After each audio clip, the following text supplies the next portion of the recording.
Aloha, everybody. I think that we have managed to go live here at Cam 1. We're getting ready to kick off District 11's first in-person, socially distanced community meeting here today featuring Little Beach, Puʻu, Ōlaʻi, and issues surrounding what has been going on for 6 months there. We've got a great crowd of solid 15 to 20 solid participants that are interested in sharing their mana'o about the situation down at Little Beach, and I'm pleased to be able to give them a voice and asset to our community. As I mentioned, today's topic is Puʻu Ōlaʻi, and our office has received so many calls and emails about this issue over the past 7 months, and I've been in almost constant communication with various staff at the DLNR advocating for the community's vision of Little Beach. January 5th, I wrote a letter to Mayor Victorino, the DLNR Enforcement Chief Rudula, and the DOH Dr. Peng requesting strong enforcement after 3 p.m. to avoid complete beach closure.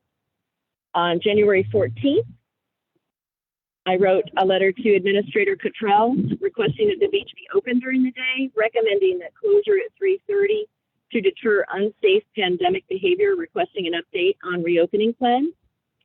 On January 26th, I emailed Mr. Cottrell again, requesting an update and a reopening plan. He responded saying interdepartmental discussion is imminent and response is being generated, and hopefully will strike a balance that the public will accept and honor. On February 23rd, I emailed with Director Cottrell requesting an update on the reopening plan, explaining that nearby beaches are now overtaxed due to extended closure of Puʻu Ōlaʻi. On February 26th, I got a response with Director Cottrell describing various options the department is considering, but no formal reopening plan yet. On March 7th, Administrator Cottrell advocating to keep clothing optional Little Beach's general laissez-faire status quo since before the inception of statehood, citing the Supreme Court case of State versus Kalama in the year 2000. Mr. Cottrell responded that nudity is a violation of Hawaii Administrative Rule 13-146-38. No person shall sunbathe, swim, walk, sunbathe, or remain on the premises in the nude or take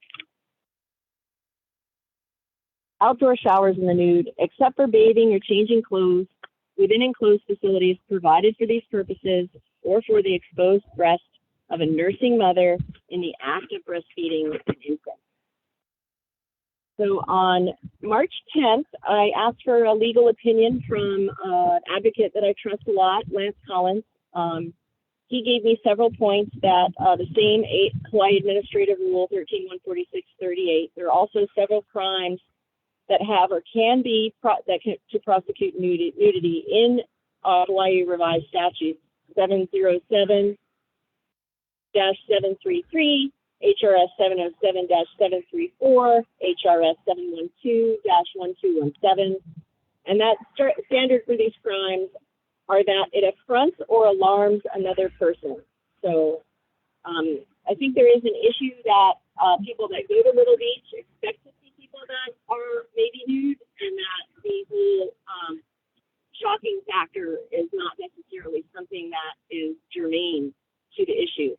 Hawaii Supreme Court ruled that the state can regulate public nudity at Little Beach, and those laws don't violate the Constitution in State versus Miller in 1972. That was a Little Beach case.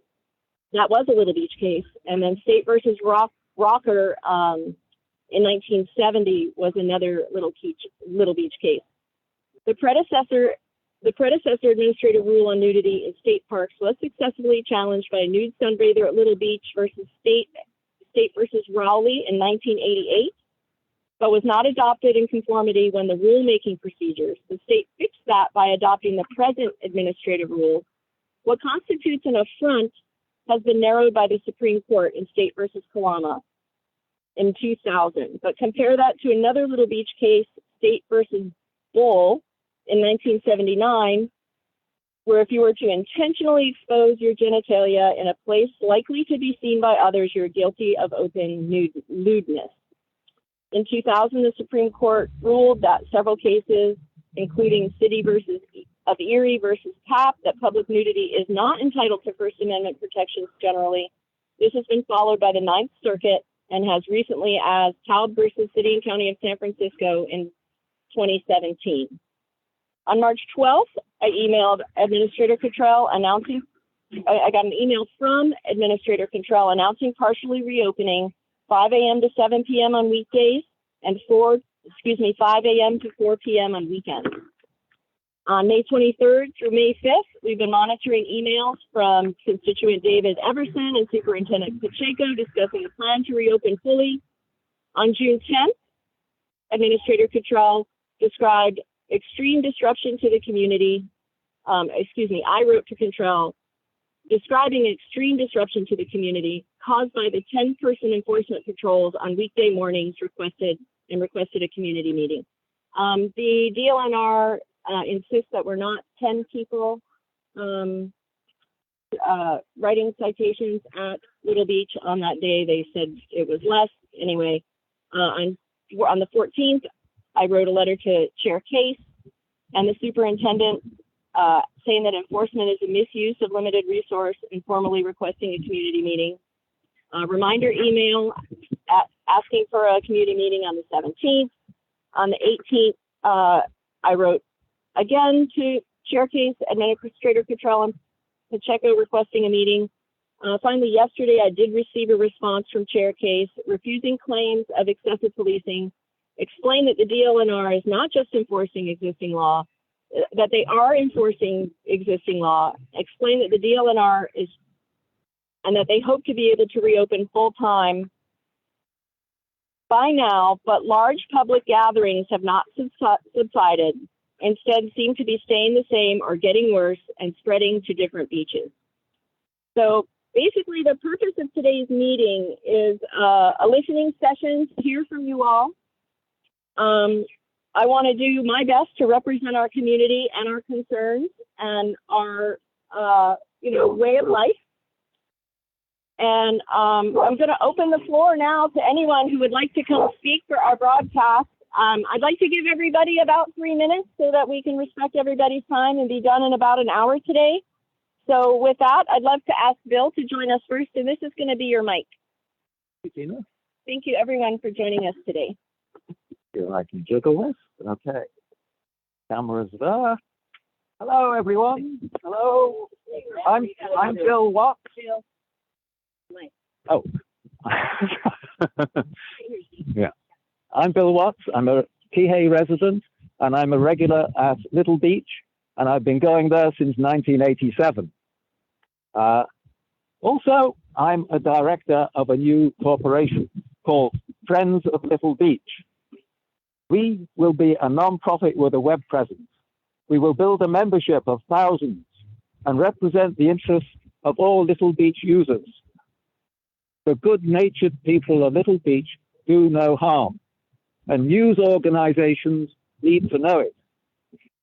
They will have a source for the truth, instead of the gross misrepresentations put out by the DLNR. Looking back, Little Beach has been known as the nude beach for 70 years, and that will not change. From 1987, for 33 years, no nudity citations were issued by Doka police when visiting the beach. That's proof that nudity did no harm. At the same time, the state park's website advertised, Little Beach, nudity is tolerated by local law enforcement. The DLNR specifically set closing time to 7:45 p.m. so folks could enjoy the sunset. During 33 years of sensible DLNR management, Little Beach became a top 10 national and international naturist destination, a great benefit to Maui's economy. Suddenly, in 2020, the DLNR went crazy and vindictive. In May last year, there was an illegal 3-week Little Beach closure with false and ridiculous rationale. Citations for accessing the illegally closed beach. Citations for nudity, while still advertising that nudity is tolerated. Then this year, an illegal 9-week Little Beach closure, again with false and ridiculous rationale. A declared intent to punish those who abide by the rules. Removal of lifeguards from a most dangerous Hawaii beach, Big Beach, while falsely claiming that Little Beach was dangerous. Early beach closures, effectively a sunset ban. Tourist deterrent, $30 a day for a family of 4 to access a natural beach with inadequate car park. No nudity signs around Little Beach, confirming their true agenda that we knew all along. A Memorial Day anti-nudity raid. 6 armed police versus naked men, women, and children on orders from the highest level. All of that was without due cause and on the whim of an anti-nudity bigot entrenched in the highest levels of DLNR management. This abuse of power has to stop. A national poll shows 70% of Americans approve of clothing optional areas set aside on public land. Little Beach meets all criteria to be Maui's first designated clothing optional beach. And it is only 0.3% of Maui's 30 miles of beaches. Anyone who objects to nudity still has 99.7% of Maui's beaches to choose from. Our membership of thousands will demand clothing optional signage for Little Beach. Thank you.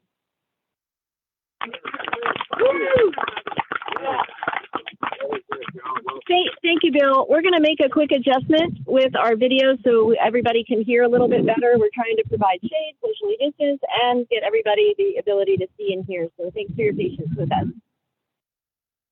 Okay, we're coming around. Who's next? Who would like to speak next? Okay, you're up, Thomas. You're going to be far away, but you'll be on audio, no problem. Or you can go up closer to the camera. Go up close. Well, no, it's okay to stay over there. So the audio is through the phone, and we just want to make sure everybody. Okay. All right. For all of you, I'm Thomas Willman. I am president of the Friends of Little Beach Association, and I'm privileged to be here today to see all of you and see your support. I see you on the beach. I know who you are. A lot of you may not recognize me with clothing on, so I wore my lifeguard hat so you all would recognize me. But nudists happen to be the most peaceful people on the face of the planet.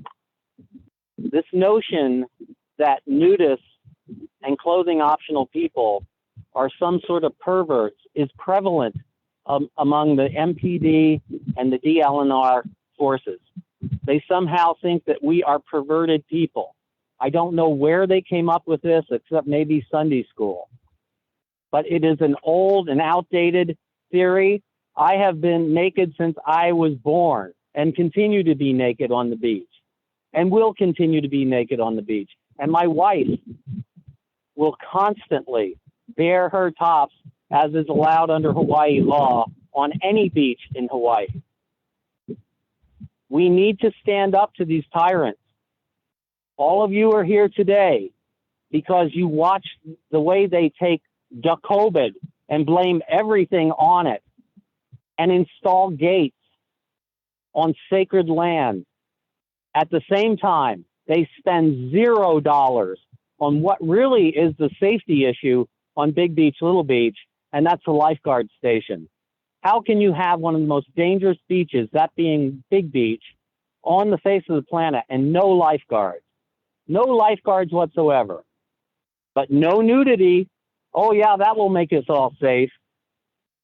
I constantly tell the MPD people that I meet with, because I happen to be a haole kapuna on the beach, they talk to me, we have eye contact, and I say, you guys, what's this perception of perversion? Where did you get this? Oh, we just know that you're all you're all nudists and you're all perverts. Well, we're not. And I tell them constantly, there are enough Neanderthals on that beach that if there were a problem and we couldn't take care of it, we would call you. Other than that, you come here and you harass us. These tyrants built this crazy COVID-19 thing around the idea that they could suppress us and keep their boot on our neck. That's what they're doing. And so I urge all of you to get involved with Friends of Little Beach. The website will be launched shortly. I appreciate all of the support, and I constantly hear it from people. I don't hear it from MTD. I don't hear it from DLNR, that we are good people, and we are good people. And the spirit of aloha lives within each one of us. And all we want to do is be peaceful in our place. Thank you very much. Anyone else would like to speak? I have a few minutes to share your mana'o. Come on, Robin. Thank you so much. Everyone, we have Robin Knox, community advocate and treasurer. Hi, my name's Robin Knox, and I've been a resident of Kihei for 16 years now. And one of the reasons I came was the large, not the large trucks, but the large interfaith community that is present on Maui, and the frequent opportunities to worship in the way that I choose, which is in nature. I've heard my Kanaka Maoli friends talk about the sacredness of Little Beach, and I can tell you that the friends that are there on Sundays for the drum circle and the fire dancing say the same thing, and we all feel it because it's real. It's a place where the elements of fire, water, air, earth, and spirit coincide in a tangible way. And that is not something you can substitute with another beach. This beach needs to be open for people to come and worship in a sacred place in their own ways. There needs to be discernment. I've heard politicians and government agencies, not Tina, but other politicians and government agencies use some of the problems that occur at Little Beach to try to shut everything down. Have some discernment. If there's violence, address violence. If there's drugs, address drugs. There is not, to my knowledge, any sexual predation going on there, but if there were, then address that. Don't shut down our legal right to access and our freedom to be nude if we want, and most of all, our freedom to worship the way that we want in our church at Little Beach. Thank you. Thank you, Robin. Anyone else would like to take a moment to contribute? Hashane, thanks for joining us today. Aloha, everyone. I just want to talk about the waves for a second. This last week, the waves at Little Beach were amazing. Surfers from all around the island came to catch these waves. If you know anything about body surfing, you know that Little Beach has some of the best lefts in the world. And for me personally, I'm not here to talk about getting naked or anything. I think do whatever you want, but I'm here to talk about the waves. I have a right to go get exercise and have fun. They're the best body surfing waves on that side of the island. Not only that, but some of the local fishermen that I know, that guys, they go over there and they catch family for their food. And when they go there, they go to the north side of Little Beach. So now that they can't go there at nighttime to go surf, or towards the end of the setting sun to go surf, they have to go in that big beach and they have to swim an extra, 400 yards to go catch food for their family? That's ridiculous to me. And then also on the note of safety, you want to talk about safety? They close Little Beach down, go to Secret Chains. There's 400 people partying there. When you leave Little Beach, when they close the gates, there's people playing volleyball. This isn't about COVID. You want to talk about safety? There's no lifeguards at Big Beach, Broken Back Beach, Broken Neck Beach, Big Beach. There's no lifeguards. But I'll tell you this, at Little Beach, there's a man sitting right over here who has saved hundreds of people. Come on. This isn't about safety. We have the right to go to Little Beach and go in the ocean. And yeah, that's it. My name's Shane. Aloha, everyone. Thank you, Shane. I would like to acknowledge my new friend, Frank, who I have seen around Kihei for the 25 years I've lived here, but we have not met before. And I've just learned that he is the community volunteer lifeguard on Little Beach and has successfully conducted over 400 rescues. So our mahalo, Piki. Mahalo, Frank, for your community service. It takes all of us to build a wonderful community, right? Each of us has a role. Each of us plays a role. And so that's why I wanted to get together with you. I want to kind of talk about some solutions also. I'm wondering if maybe we should approach the county and ask the county to take Big Beach and Little Beach off of the state hands if they're under-resourced as they say they are. I would like to let everybody know that. Oh yeah.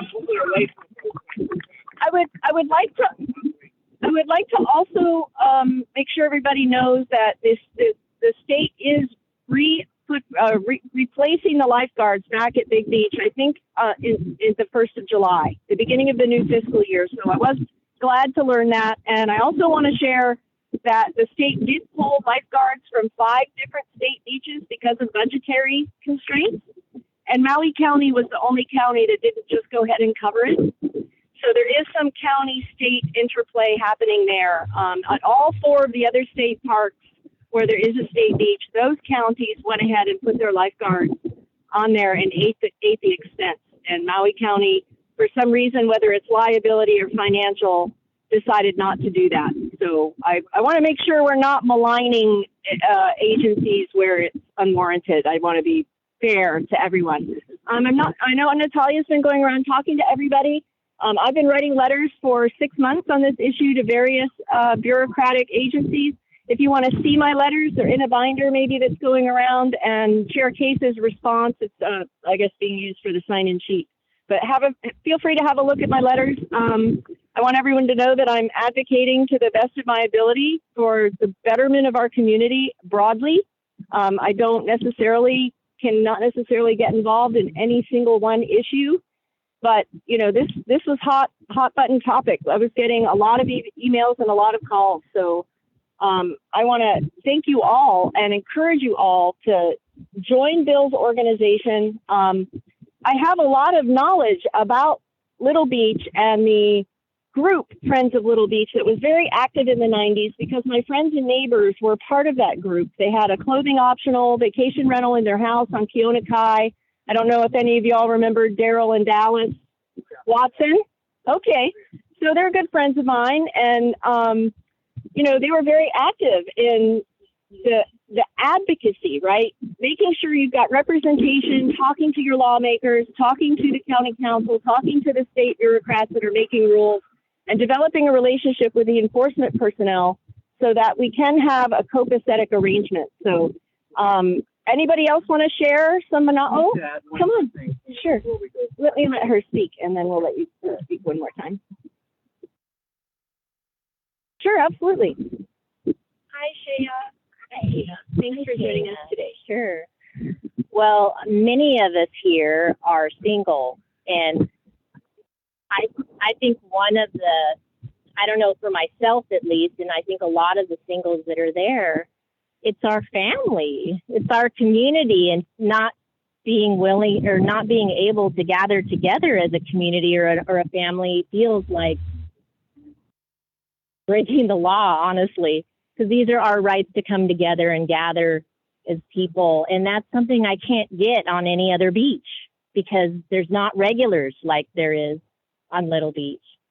So I feel like I've been denied my community and my family. And like was mentioned earlier with the waves, that's where I boogie board. It's year round. It's the best beach I know for that. And I can't go anywhere else for that either, really. So those two things stand out strongly for me for Little Beach as being not to mention the fact that it's pristine.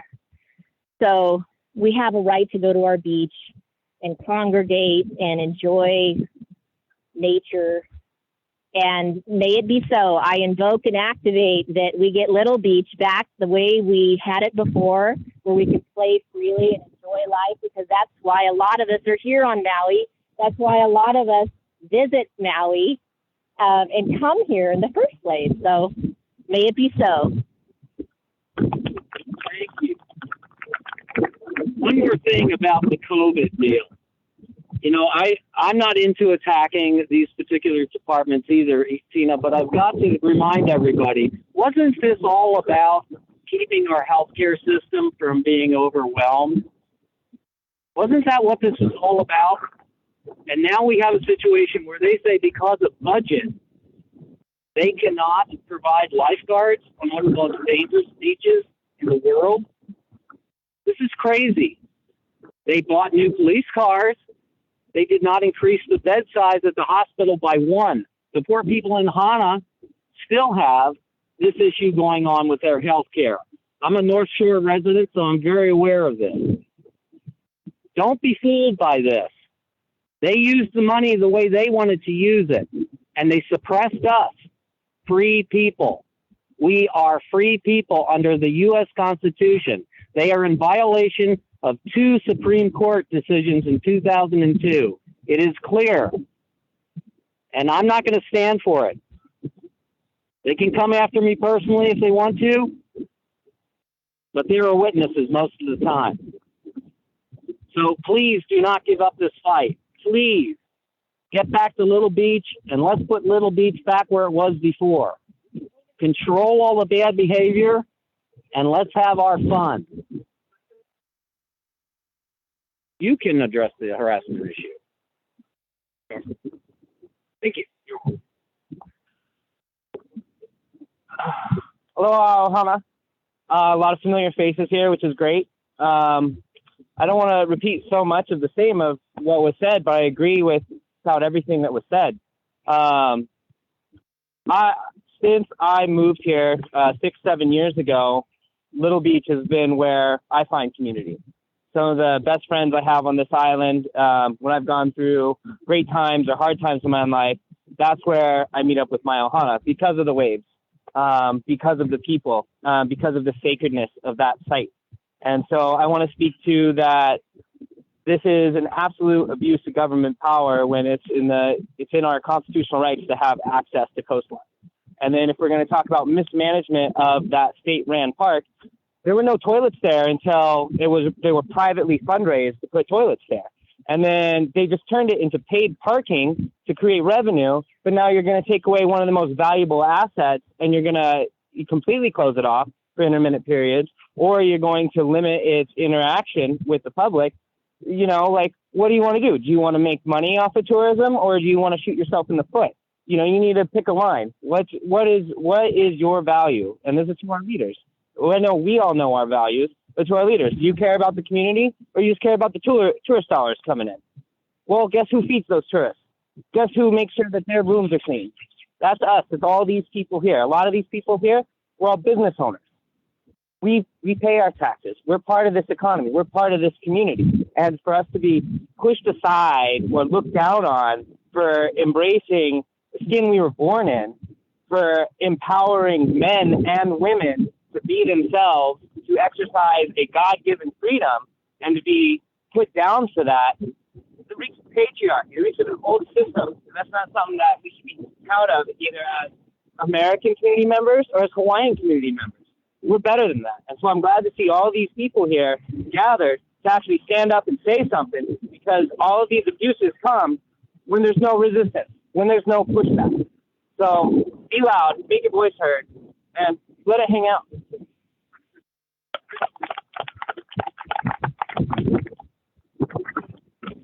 Hello, everybody. My name is Mike, also known as Maui Nike. Good to see everybody come out in support of this great cause. First of all, what I want to say is that we have a group, an organization that has taken it upon themselves to take control of the area under the illusion of some law. It's known as the color of law. Does anybody know what the color of law is? Anybody? Oh my goodness! All these people, nobody, Frank. I know Frank knows what the color of law is, but let me tell you what the color of law is. This, for example, the mask is a color of law. It is not law.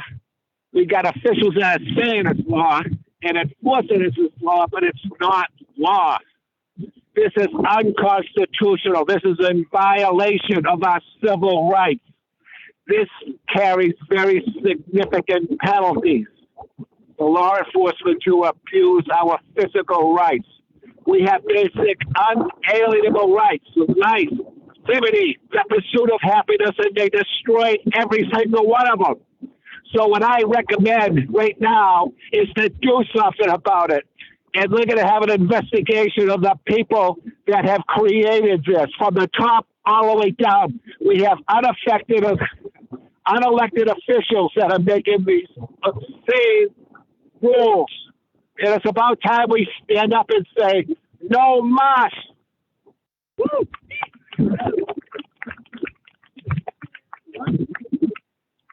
Hi, my name's Steve.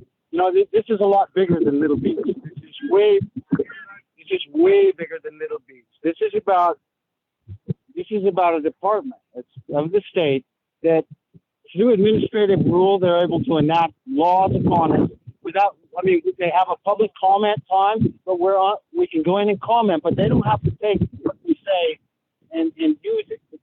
So we get these laws pushed on us through administrative law, and if you go to court, you can use every time. This whole DNLR has gone way out of hand with their ability to make administrative rules, and that's what's causing the thing at Little Beach.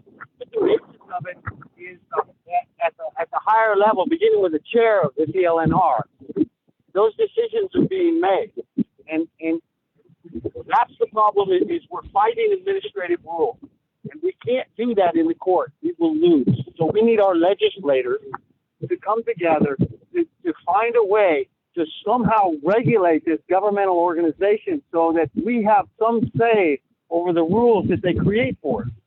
Because otherwise, they can make any law they want. So this is bigger than Little Beach. It happened over in Big Island. The same thing. The same thing.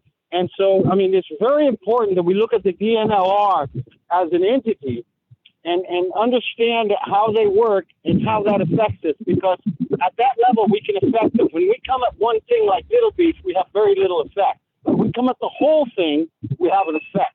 And we need our legislators, and we need the people in government to pay attention to us, so we got to make some noise. That's the way the world works. So thank you for having this meeting with us, Tina. It's wonderful, and thank you all for showing up. Thank you. I'd like the broader audience to know, in case you can't tell, that we've got a solid 30 people or so here advocating for beach access and the right to enjoy Little Beach the way it has been enjoyed since prior to statehood. And if there's anybody else that would like to make a few comments, we'll be happy to kind of come on up. What's your name? I didn't recognize you with your hat on. Right. That's your microphone. Speak up so everybody can hear you. Hi, guys. How you doing this afternoon? I just wanted to talk about allocation of funds and where our resources and our tax dollars are being spent as a community. 19 minutes. 19 minutes, that's the response time. The average response time it takes for Maui Fire Department to make it from their station out to McKenna. So 19 minutes, we all know what happens for first responders. The more time goes by, the more of a chance the state's going to be liable for someone dead laying there on the beach. I want to talk about the 28th, let's say Maui News 28th, last month, May. Maui Police Department are investigating an unresponsive dead body found at McKenna. Okay, it's just kind of hush-hush. It wasn't on the front page because we wouldn't want to scare the visitor industry, right? So it was kind of in the back page. So I was there that day. I came walking to the beach and some fire trucks pulled up behind me and I was like, wow, what's going on, you know? And I get almost down to the lifeguard stand, which has no lifeguard tower, no guy in there, and a kid comes running up. And he's like, come, please, hurry, come this way. My dad's down the beach. He's laying there, please hurry. And he grabs the fireman's bag, the paramedic's bag, and he goes running as fast as he can down to his dad. We find out like a week later, a couple weeks later, they found the guy unresponsive. He was dead. There was no lifeguard there. There was nobody there that could have just been there within a minute. You know, what saves lives is fins on the beach. If you see me at the beach, I'll have a pair of fins by me. And that's because I've pulled a few people out of McKenna. Not like Frank, I haven't pulled out hundreds of people, but I've pulled quite a few people out. And I make sure that those people know, like, hey, the ocean's dangerous. You're lucky someone was here. Nobody's there warning these people. All day long, if you walk to the beach of McKenna, you hear people warn, oh, the waves, watch out. The lifeguards are on their tower. They're letting people, they're informing people, they're educating people. They save so many people, but they educate a whole bunch of people more. So all this money is not being spent on lifeguards, but they're making $10 a car, $5 a person off our visitors. They're giving them a dirty porta potty. They're giving them no resources. There's no shower to shower off. You have to go to a different facility if you want to shower off. And that's what you get for your bang for your buck. So a week later, I'm coming to the beach. I go to the beach. I'm chilling there. The guy comes running down the beach. Watch out. They're stealing our guys coming. Everybody shuffles and sticks on their clothes. I'm not going to say I was naked, but hey, everybody shuffled their clothes on real quick before they got there. So everybody put their clothes on. One gentleman, a retired professional in his 70s, he just stands up to look or something. He's pretty much partially covered. They rush to him and write him a ticket. He's 70 years old. He's in Maui. He's chilling on the beach. Everybody else was naked. He just stood up for a second. He wasn't being lewd, but they wrote him a ticket as if he was some lewd pervert or something. The guy's a professional, retired, good guy. So what I'm saying is our money's not being put where it needs to be put. This whole COVID thing has been used as a ruse. Is there COVID? Sure there's COVID. Is there a pandemic? Sure there's a pandemic. But how long are we going to allow our rights and our rights to like check out the beach, our rights to go places? You know, if we want to go to the beach, we should be free to go to the beach. It shouldn't be like, oh, this COVID thing, the governor's still holding on to his emergency orders, so DLNR can just do everything kind of behind a Zoom meeting where there's no link for public comment. Where's our right to public comment? Administrative rules, sorry. We want ordinances, we want laws that are voted democratically into position, not just administrative offices of pick and choose which laws you're going to pick and which laws you're going to enforce and which laws you're not going to enforce. Keeping everybody a criminal for just chilling on the beach is not the right way. It is not the aloha spirit. Thank you very much.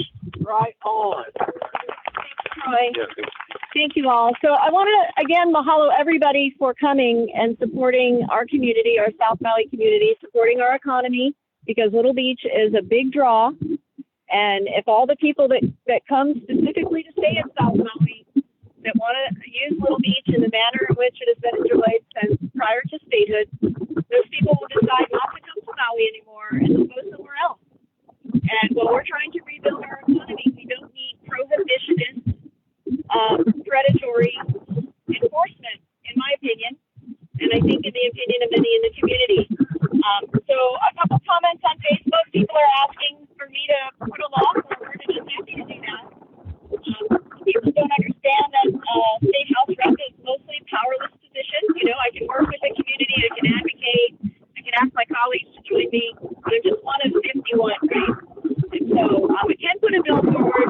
I'll let you know that most of the Oahu legislators are very much on the puritanical plantation patriarchy train and are not really interested in moving away from a prohibitionist sort of missionary era society. I'm willing to do that. I don't know that it would get very far, but I think maybe we can just brainstorm and continue to communicate. All of you advocate together as a unified voice, as a productive voice, as a voice that interacts professionally with the people that are making choices.